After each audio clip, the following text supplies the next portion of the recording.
Hi, and welcome to the Storied Human. Here's a short story that I remember about my mom. When we lived in Virginia, we had a cute little duplex with its own little yard, and my mother wanted to start a garden. She had been raised on a farm, but I don't think she had ever had her own garden. And now she had some space, and we were pretty settled there, and we owned the property, so she started planting her garden. And she came home one day with seeds she had bought at the store. They were tomato seeds. And my father just laughed his head off because he said, you're never supposed to plant tomato seeds. You're always supposed to buy the little plants. Didn't she know that? And he kind of was cracking up and stuff. But my mother decided she would plant them. And so she planted them in a very sunny spot. She had a tiny square of land that she decided would be the garden. And she watered them and weeded the garden. And lo and behold, it was good soil and there was a lot of sun, which tomatoes love.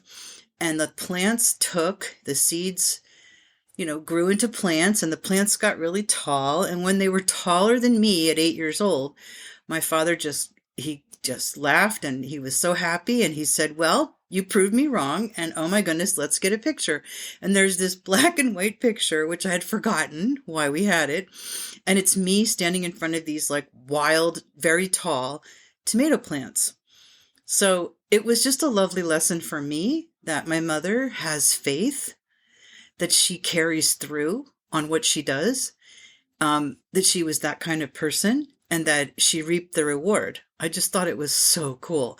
And my father, bless his soul, he thought it was cool. At first he was kind of making fun of her, but then he got a kick out of her. And I think that's what my father always loved about my mom, is that she surprised him.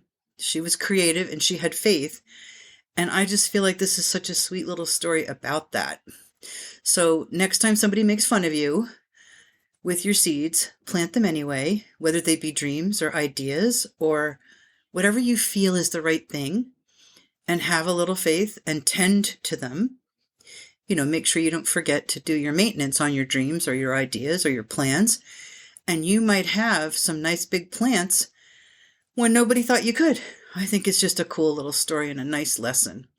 So that's all for today on my bite-sized portion here of The Storied Human. Take care. Bye.